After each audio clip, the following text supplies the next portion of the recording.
Of course.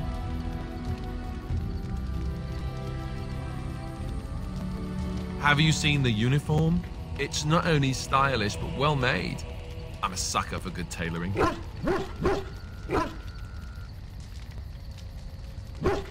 I keep it hidden under my pillow.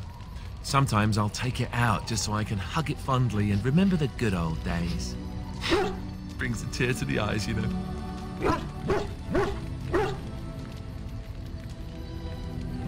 You don't really want to know about my being a Templar, do you? It's really quite boring.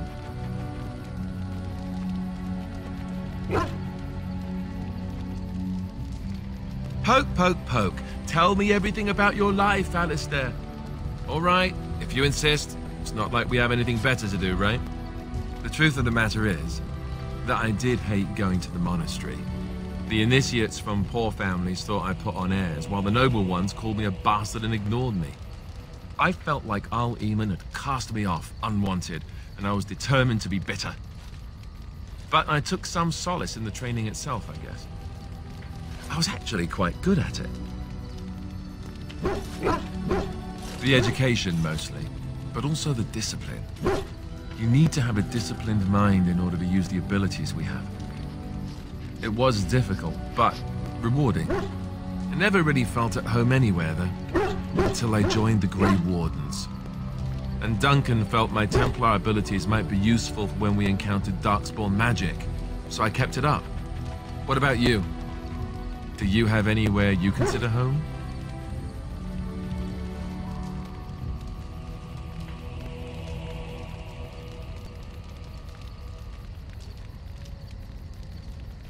You must miss them a great deal. Duncan and the Grey Wardens are the closest I ever got to that kind of family. We won't always be traveling like this, you know. Once the war is over, once the Blight is...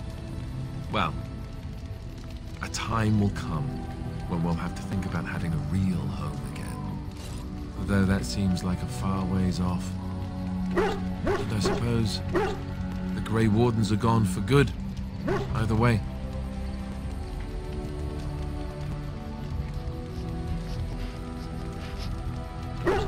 I suppose you're right. We can create new Grey Wardens, but we'll never get back those we lost. I wonder if it would ever feel the same. Anyhow, now I've sidetracked us. We'd better get back to what we're supposed to be doing right now. You mean other than becoming a Grey Warden?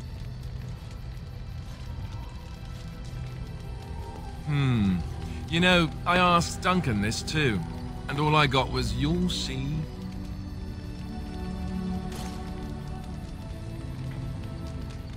Oh, it's not that Duncan wants to keep it a secret. It's just that the Grey Wardens don't discuss it much. I gather it's not a pleasant topic. The first change I noticed was an increase in appetite. I used to get up in the middle of the night and raid the castle larder. I thought I was starving. I'd slurp down every dinner like it was my last, and my face all covered in gravy. When I'd look up, the other Grey Wardens would stare, then laugh themselves to tears.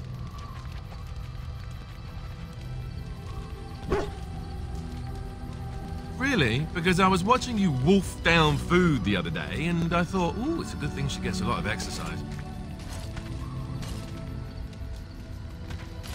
I'll say. I didn't mean it like that. No, don't hit me. I bruise easily. Oh, and then there were the nightmares. Duncan said it was part of how we sense the Darkspawn. We tap into their, well, I don't know what you call it, their group mind. And when we sleep, it's even worse. You learn to block it out after a while, but at first it's hard. It's supposed to be worse for those who join during a blight. How is it for you?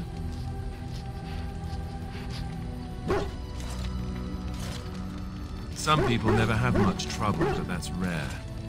Others have trouble sleeping their entire life. They're just more sensitive, I suppose. Everyone ends up the same, though. Once you reach a certain age, the real nightmares come. That's how a Grey Warden knows his time has come. Oh, that's right. We never had time to tell you that part, did we? Well, in addition to all the other wonderful things about being a Grey Warden, you don't need to worry about dying from old age. You've got 30 years to live, give or take. The taint, it's a death sentence. Ultimately, your body won't be able to take it. When the time comes, most Grey Wardens go to Orzammar and die in battle rather than waiting. It's tradition. You'll always find Darkspawn down where the dwarves are.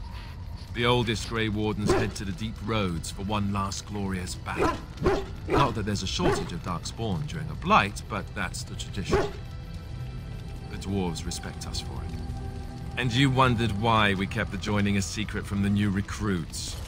Well, there you have it.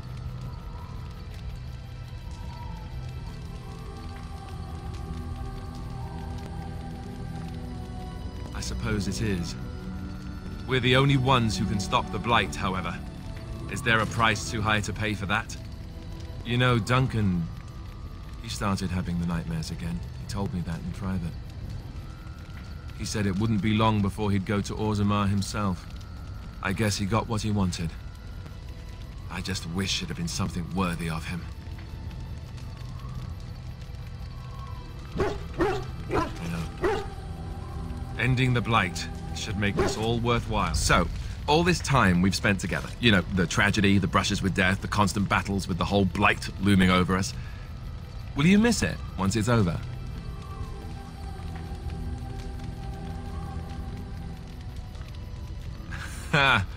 There'll be no more running for our lives, no more Darkspawn, and no more camping in the middle of nowhere. I know it might sound strange, considering we haven't known each other for very long, but I've come to care for you a great deal. I think maybe it's because we've gone through so much together. I don't know. Or maybe I'm imagining it. Maybe I'm fooling myself. Am I? Fooling myself?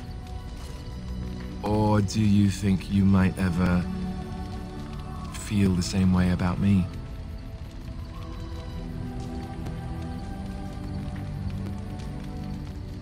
So I fooled you, did I? Good to know. That wasn't too soon, was it?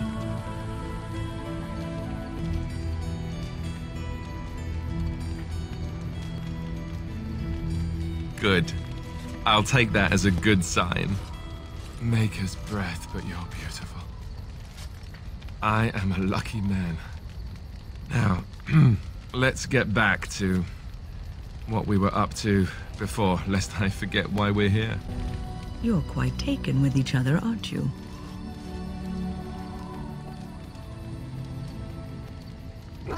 It's hard not to notice the doe-eyed looks he gives you, especially when he thinks no one's watching.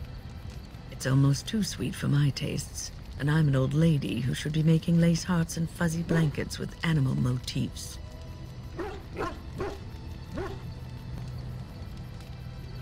No, I won't be making socks with pom-poms for you anytime soon. But that's hardly my point. I've noticed your blossoming relationship, and I wanted to ask you where you thought it was going. Alistair is a fine lad, skilled in battle, but quite inexperienced when it comes to affairs of the heart. I would hate to see him get hurt.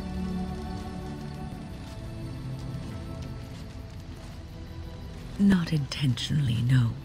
But there is great potential for tragedy here, for one or both of you. You are both Grey Wardens, and he is the son of a king. You have responsibilities which supersede your personal desires.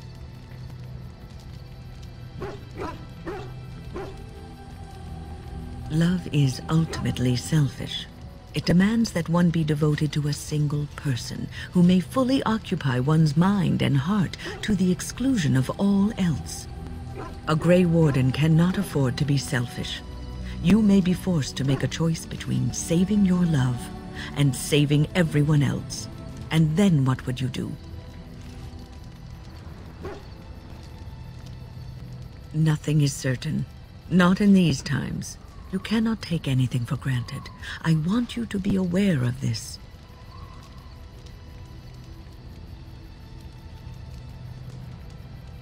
I am just trying to minimize the suffering that may come to either of you. I have given my advice. Do with it I lied to you, will. you know, about why I left Orlais.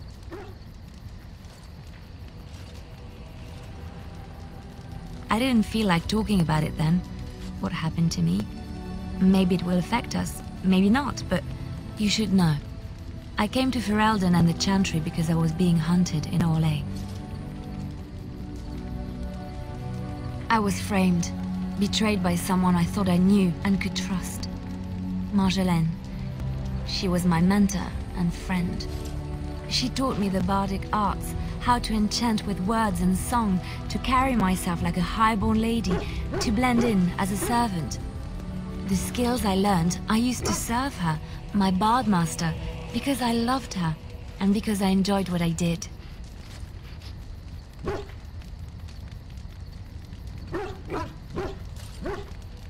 You can say it was my fault. There was a man I was sent to kill. I was to bring Marjolaine everything he carried. I don't know who this man was.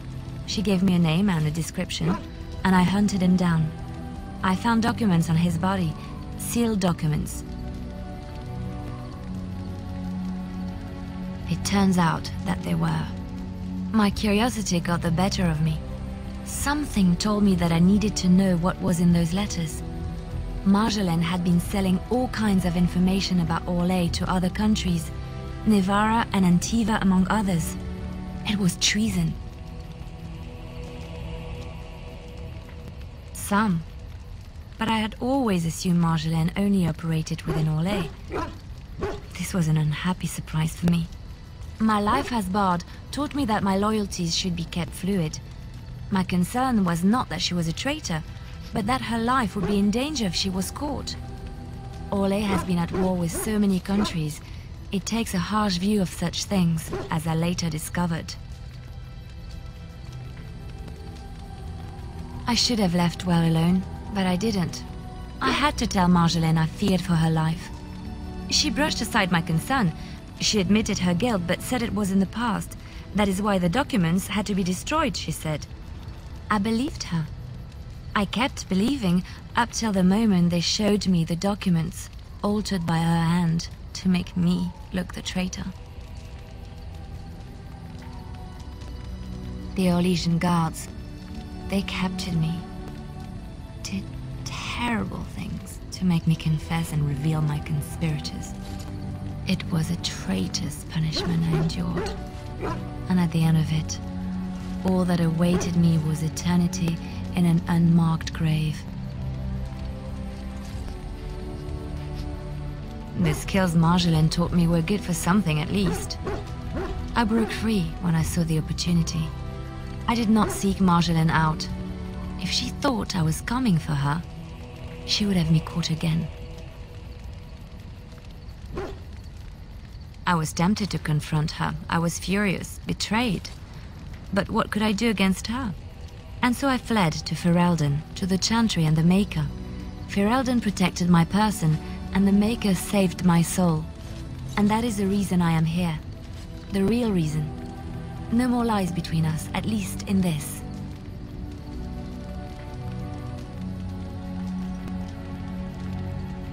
It feels good to have this off my chest. Thank you for listening. I was just thinking about what happened to the elves, and I'm reminded of a song sung to me many years ago. It was when my mother died, and this wise elven woman comforted me and told me that we shouldn't fear death or hate it. Death is just another beginning. One day, we must all shed our earthly bodies to allow our spirits to fly free. It's a beautiful sentiment, I think. One that brings peace and hope to the grieving.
What's on your mind?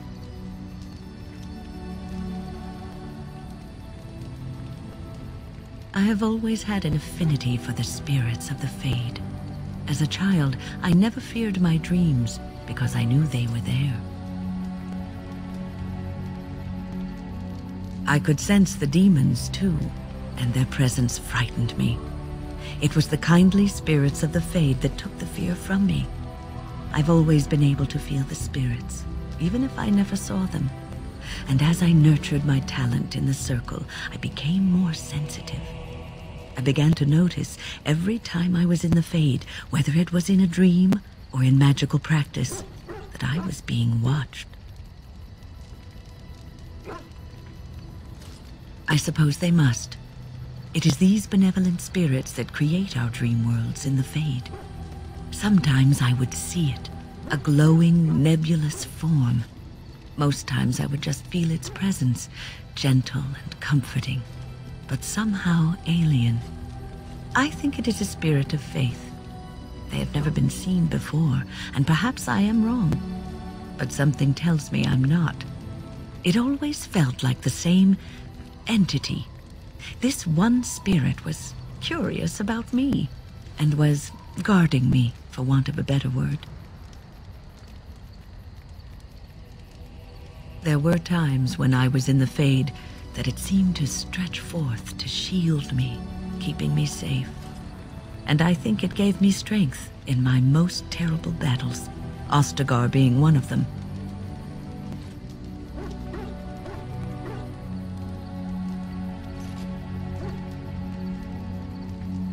I don't know why I was chosen.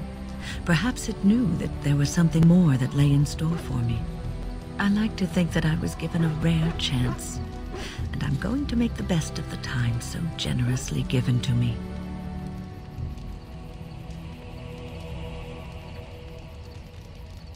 I will not lie motionless in a bed with coverlets up to my chin, waiting for death to claim me.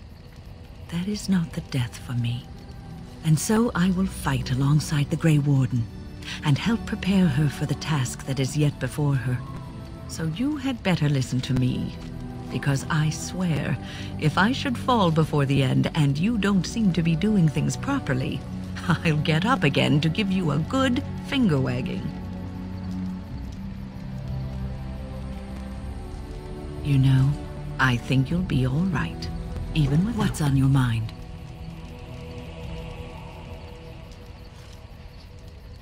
I will answer to the best of my ability.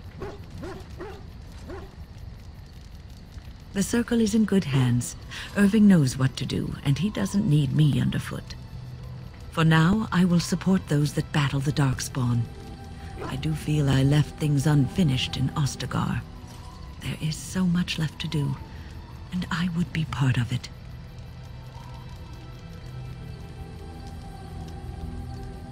The Grey Wardens, all 2 of you, need all the help you can get. I will see this through to the bitter end. And after that, if I am still left standing, then I will return to the circle.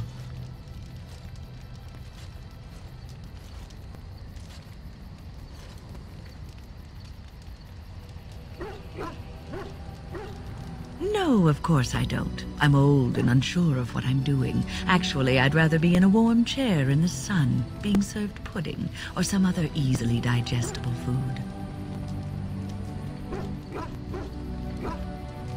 I know. I was just teasing. The ability to laugh at myself is something I developed too late in life. But to allay your fears, yes, I am sure this is what's on your mind. I will answer to the best of my ability.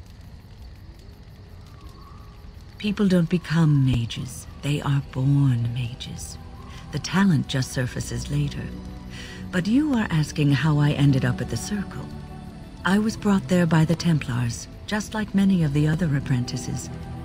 I don't remember very much. I was very young then.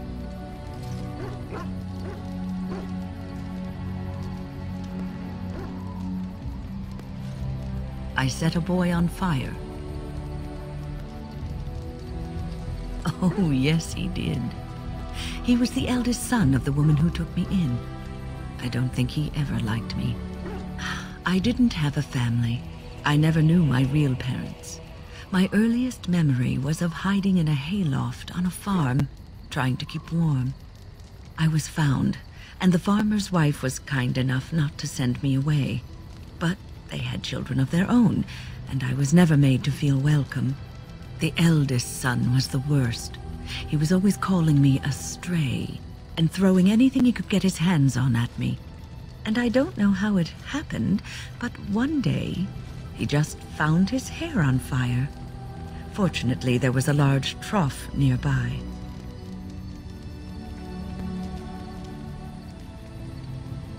He ran screaming, dripping head and all, to his mother. I was shut up in the barn with a bowl of water and a crust of hard bread. The Templars arrived several mornings later.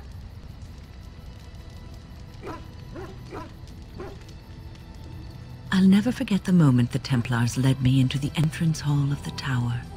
I had never seen anything so grand in my life. I stopped being afraid then.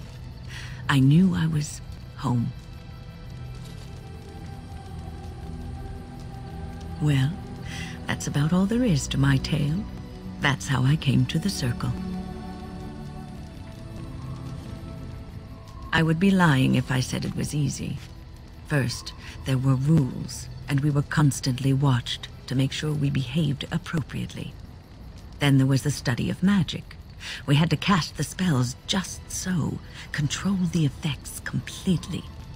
A single word spoken incorrectly, a gesture out of sync, and lack of focus. And we needed to have perfect focus, or we would be in danger. Without the Circle and my mentors, I would not have been where I am today. And there was joy in life at the Circle. The joys of fellowship, in knowing that you were not alone in your struggles. Perhaps it was like your life in the alienage. The people outside may have shunned you, but you didn't care because you were surrounded by your kind, your family. We are not so different, you and I. What say you? By all means.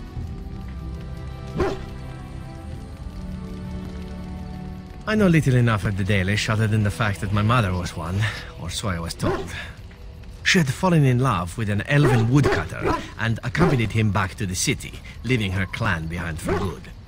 And there, of course, the woodcutter died of some filthy disease and my mother was forced into prostitution to pay off his debts. Oldest tale in the book. How should I know? My mother was a whore, as you'll recall.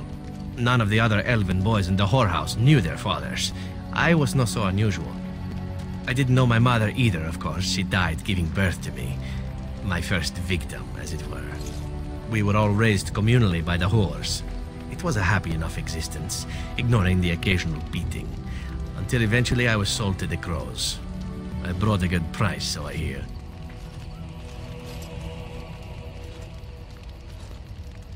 My original point is that my mother's Dalish nature was always a point of fascination for me.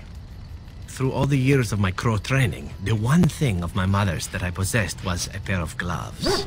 They were of Dalish make, I knew that much. Beautiful. I had to keep them hidden, of course, as we were not allowed such things. Eventually, they were discovered, and I never saw them again.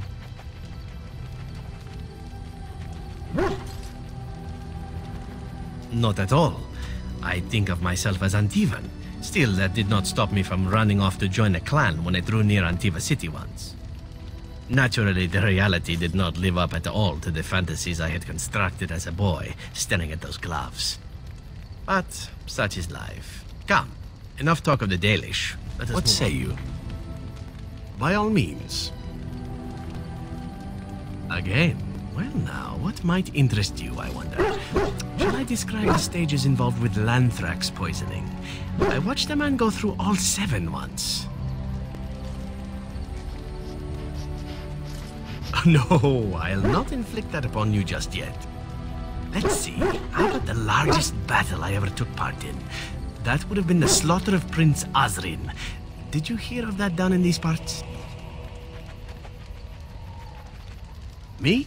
Not personally, but I did take part in the attack. Prince Azrin was fourth in line to the throne, you see. He started off as 11th, but worked his way up the old-fashioned method by inheriting control of an entire Crocel from his grandfather. After assassinating his way through the royal family, the king hired 3 other cells to take down Prince Azrin once and for all. I was in one of those cells. Antivan royalty is very much bound up in the Crows. You wouldn't want it run by a bunch of commoners, after all, would you? And this means they get involved in politics quite often. This particular fight nearly bankrupted the nation, I understand. It almost ended up putting a crow on the throne, a commoner. But that's a whole different story. I played a very small part. My part in the entire battle was taken up trying to reach Princess Verina, who had thrown in with her brother. I killed about 11 of her guards personally before I got knocked out of a window. I landed in the river and nearly drowned. I was fished out by some urchins who robbed me blind. Made off with my boots, too. At least they didn't cut my throat. And that was my part in history. I had to find my way back to the safe house, bruised and naked, and thankful to be alive. But there you go. Tale told. Let's be off before I tell more embarrassing stories, huh? You called. I am hardly surprised. Very well. Speak, then. When your people join us, you'll find out. Our ships will come to these shores, and the Antam will bring this land to the Kyun. But it does no good to dwell on it. Harshera, we should move on. I see it found some augmentation crystals. I was not even aware it knew about them. Well done. So, what does it think? They don't make me look any wider, do they? I find I'm already too wide as it is.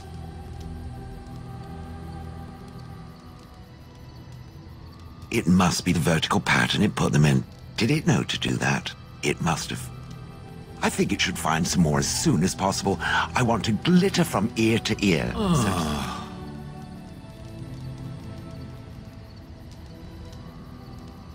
Oh, that. Merely reflecting on the hopeless nature of the task in front of it.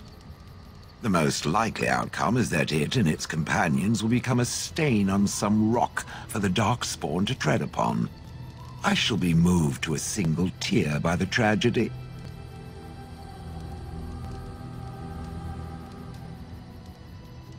It's true. One single tear. And then it's off to the north, I think. Or maybe west. I haven't decided. What's that? Did it hear flapping wings? There may be pigeons nearby. We should be alert. Different? Different than what?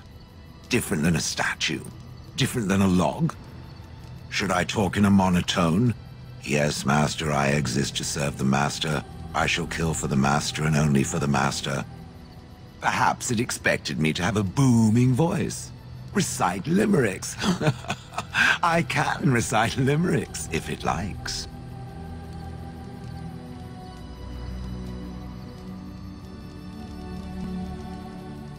I have never met another golem. I have no idea what one might be like, or why I wouldn't be like them. Why? Has it met other golems? Did they not sound as I do?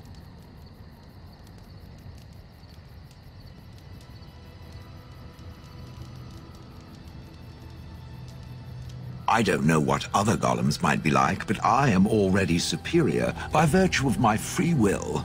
This is a good thing.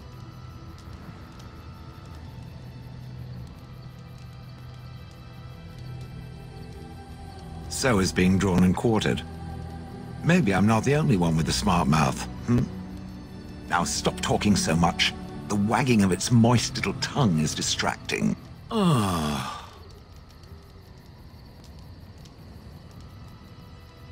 It doesn't have better things to do. I like to think of them as accessories. I suspect that it is an art that was practiced when golems were more, commonplace.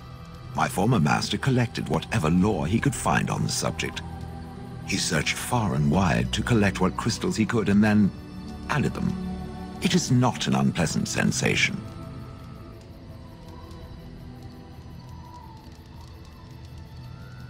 As I understand it, the crystals allow me to alter the flow of magic around me. Wilhelm had hoped to turn me into a battery of mana, something he could tap at will.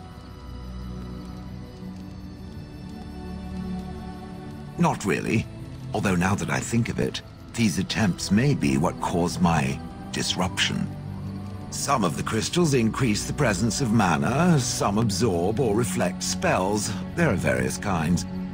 All I can promise is that should it ever find one of these crystals, I can likely tell it the function and what it would do if added to me.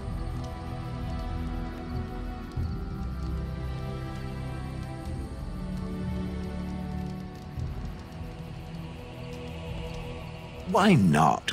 I don't get to wear clothing and other adornments like the rest of you creatures after all.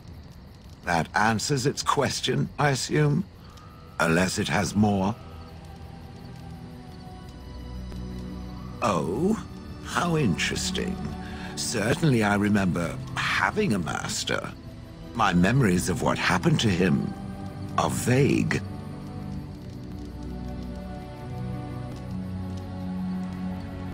Clever and true. Oh, very well. Let me see what I can recall. My former master enjoyed experimenting upon me. I remember that much. There was tinkering with spells, and then the crystals. He was very eager to alter my function, I think.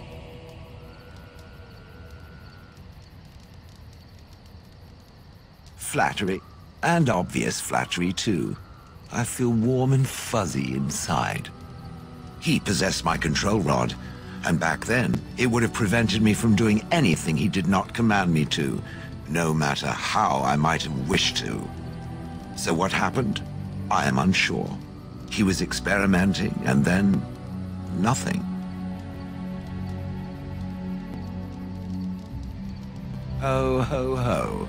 It does like to laugh, does it? But who knows? I may have such a thing.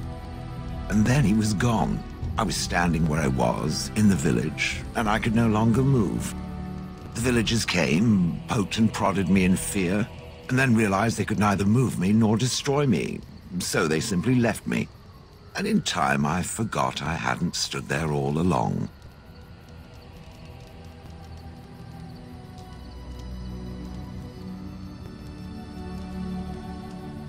Huh. Wonder? I was glad that he was gone. For so many years, I'd had to leap to that little toadstool's every command. Get this, pick up that, put it down, pick it up again. The gall! At first, I'd hoped he'd simply decided to leave me there paralyzed, an acceptable trade-off. After years passed, I simply stopped caring.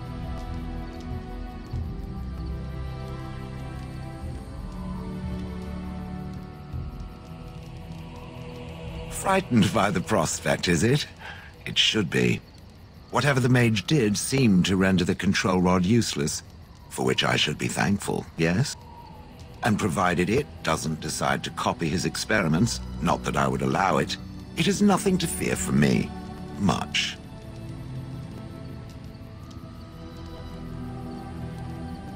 The things that it fights, and it fights things often, that is a different story. Let us get back to the walking and the fighting. My stone is beginning to itch again. It doesn't have better things to do. Oh yes, that I remember quite well. My former master, the Mage Wilhelm, he brought me. As I recall, he had acquired some position with whatever lord ruled the land. I, being little more than a glorified possession at the time, was brought along. Oh, how he enjoyed impressing the villagers with me. Gollum snarl at that villager there, be fearsome. And of course, I would have to do it.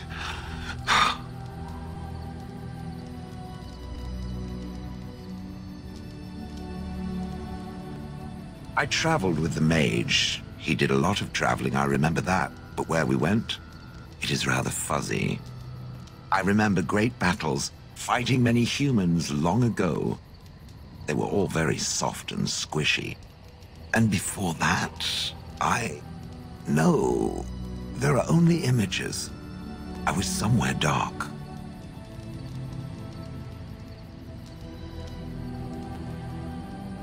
I have no idea. Wilhelm used to brag that the dwarves stopped making golems centuries ago. I do not age as you soft creatures do. Sadly, my memory is no better. Plus, I get bored and stop paying attention. I'd have happily stomped them all into paste, and then ripped down their little houses and stomped on them, too. In fact, after 30 years of watching them, I'd do it twice. What I didn't like was being ordered to do it. Dangled in front of those frightened morons like some scary thing. Once I was a statue, it took those villagers years before they'd even approach me. The first one to actually work up the nerve to touch me urinated himself. Ugh. That is where Wilhelm kept me. He wanted me out in the open where I could be frightening like a scarecrow. I was supposed to watch for thieves. Pah! Plus, his wife didn't want me indoors. She said there wasn't room for me. Hag. Humph! I was once larger, 10 feet tall. Then the loathsome hag complained that I couldn't fit through the doors. So the mage had me shrunk down. Can it believe it? And she still wanted me out. With a chisel. And a lot of nerve. He did love using that control rod. Fondled it so much, his wife actually threatened to throw it in the lake. Ha! I would have liked to have seen that. Which reminds me, where did it find the rod? Did it pay a great deal for it?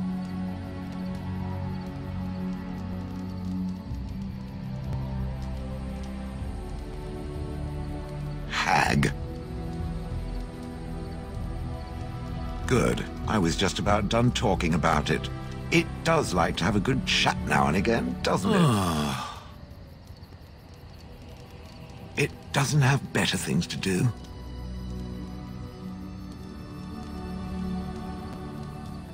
I do not sleep, so yes, and I thank it for reminding me. Try to imagine, if it will, what it would be like to be surrounded by nothing but boring peasants, all oblivious to it.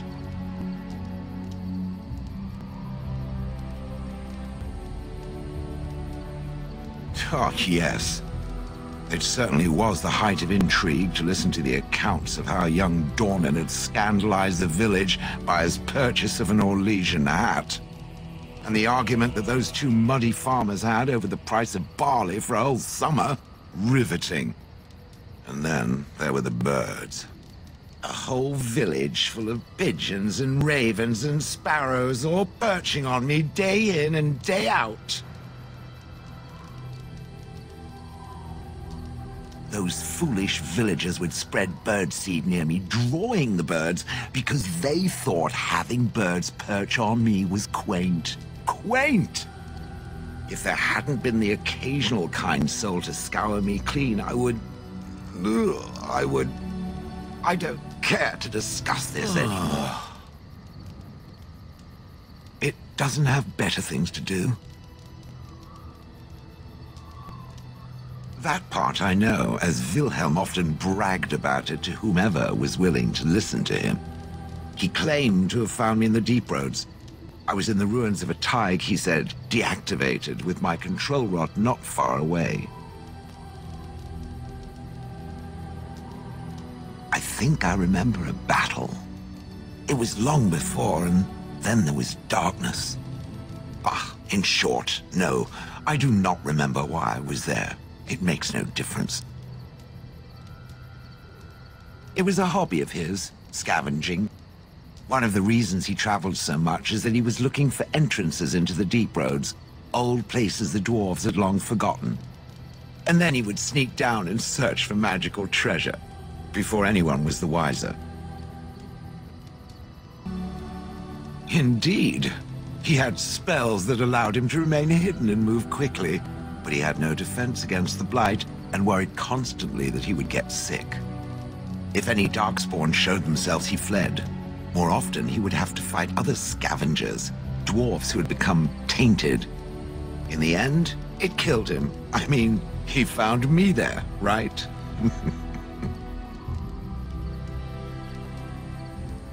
I wouldn't have had to put up with the twit, and I would be none the wiser. I don't think I was aware while I was there. Not like in the village. Or perhaps I was. Perhaps that was the dark place, and I simply couldn't see anything. How long could even I sit in the darkness and stare out at nothing, never sleeping? Oh, I do not wish to think of that. No, that secretive bastard refused to tell me. I would ask and ask, but no.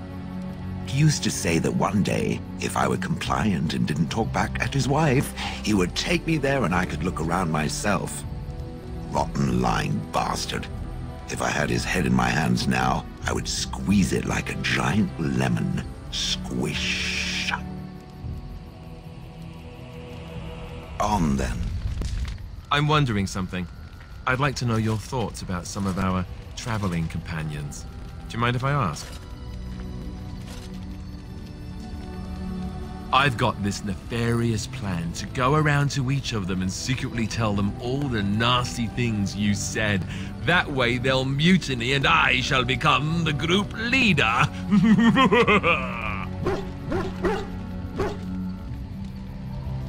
What?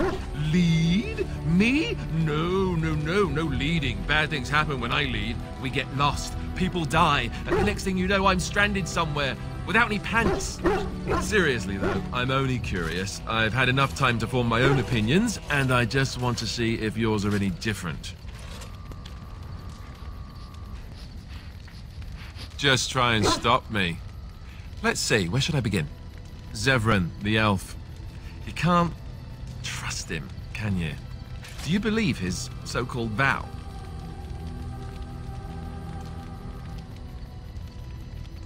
Maybe a little. That doesn't stop the question from being relevant. Just answer the question. Oh, you're killing me here.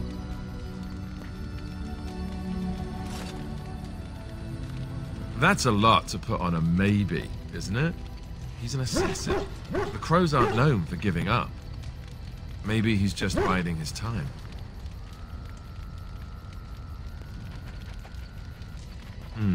Well, if you are, then maybe I should too.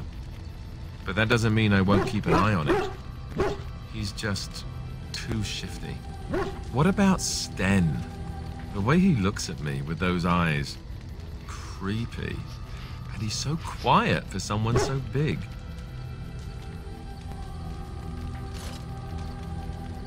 The more I talk to him, the more reasonable he does seem. His philosophy is so strange. But it doesn't sound at all as vile as the Chantry describes it. And yet, he killed all those people. He doesn't even deny it. Doesn't that bother you?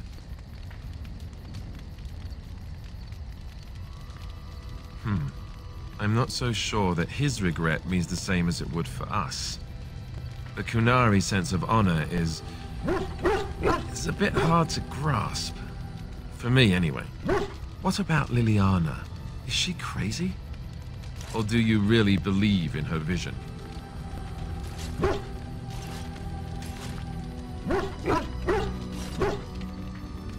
Maybe you're right.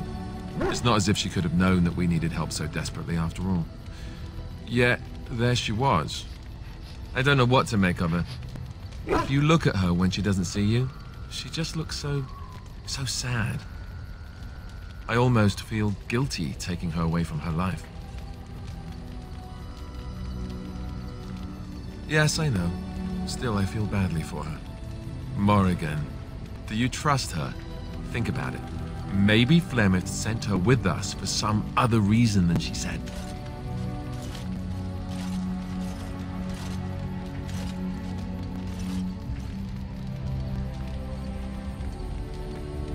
Well, aside from the fact that she's a complete and utter bitch, no.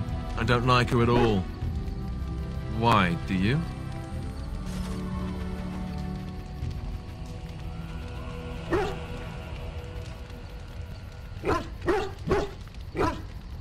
That's the most sensible thing I've heard out of you yet. Just remember that she's dangerous too, and evil, and mean. Enough. I think my curiosity is sated. Let's get back to it, shall we?